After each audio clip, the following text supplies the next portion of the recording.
nenhuma espécie de temporariedade, e logo ao lado, à esquerda, existe a publicidade quanto à convocação para o curso de oficial temporário. Logo ali, já é dito que o cara que vai fazer o concurso, ele é um cara temporário.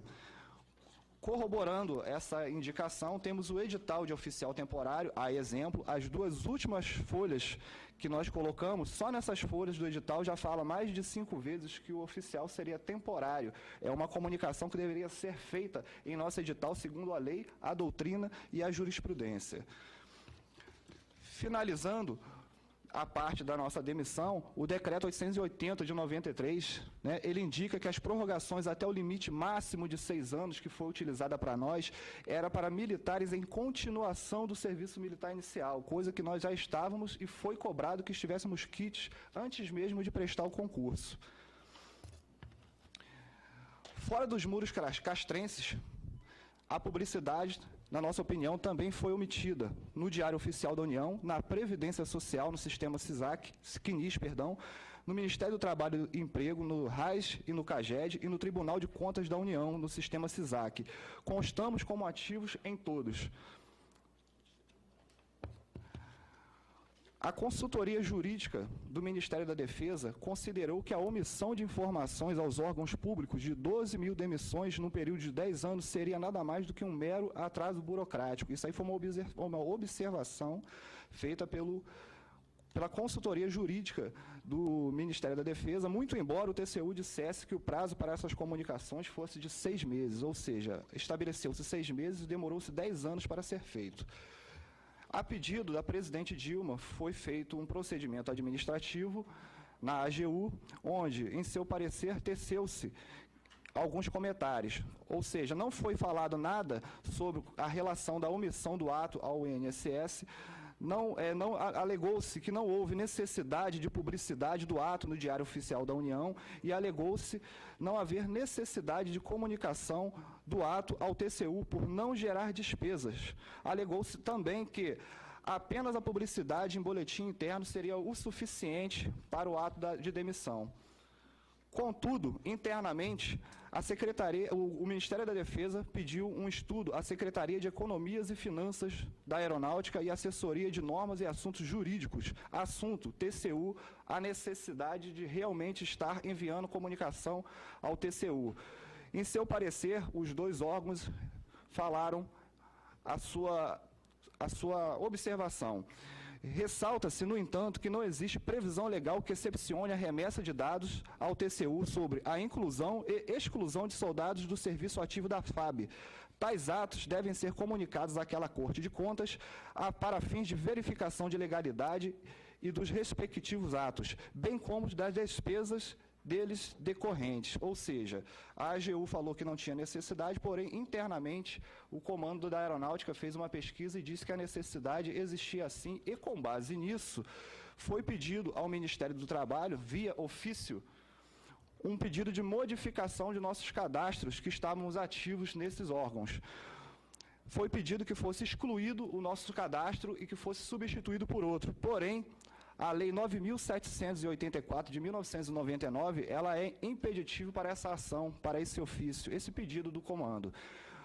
Motivo: o direito da administração de anular seus atos administrativos que decorram de efeitos favoráveis para os destinatários decaem em 5 anos, passaram-se 10.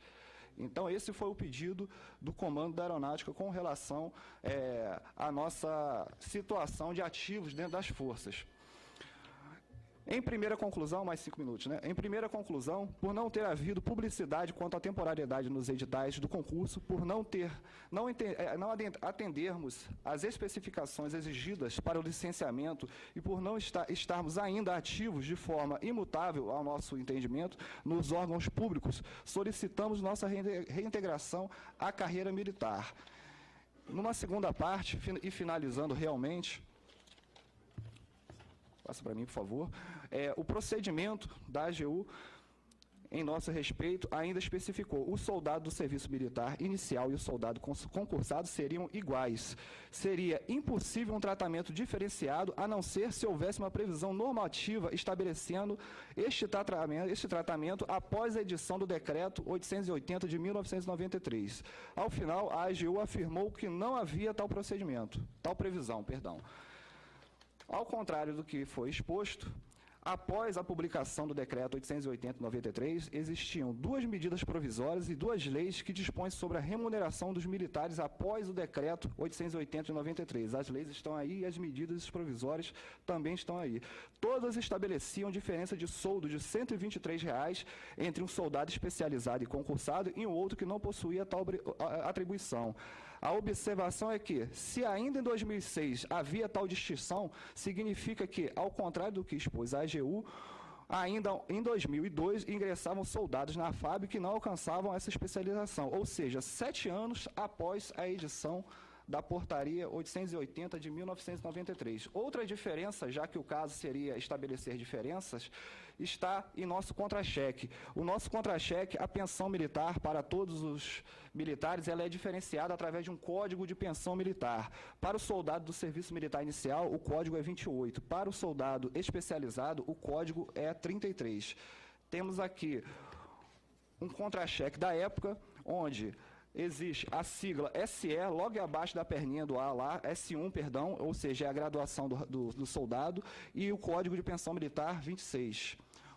Um outro contra-cheque da mesma época, existe a sigla SE e existe o Código de Pensão Militar para a diferença na própria contribuição 33. Finalizando, em conclusão, tanto, em nossa opinião, o parecer da AGU, como o parecer do Ministério da Defesa, como o parecer do Comando da Aeronáutica, só se preocuparem em observar aquela parte amarela ali, que é traçar uma igualdade, na nossa opinião, ainda que de forma precária, entre o soldado do serviço militar inicial e o soldado concursado. Porém, os dois decretos ali, eles informam a diferença entre todos, entre o início, o meio e fim de suas vidas.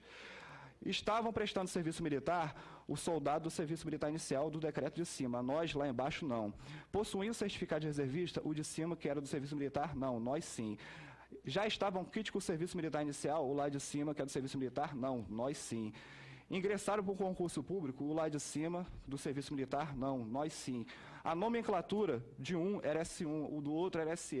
O código de desconto em pensão militar era 28 para um e 33 para outro. O salário, o último salário recebido era 618 e o próximo era 714. E a parte verde seria, o rapaz entrou, o concursado, ele não entrou pelo serviço militar inicial, então ele não pode ser mandado embora pelo serviço militar inicial, na nossa concepção. E quem entrou pelo serviço militar inicial deve sair pelo serviço militar inicial. Com base, senhores, no que foi especificado, nós aguardamos a compreensão de todos e uma solução justa e solidária para todos nós. Obrigado.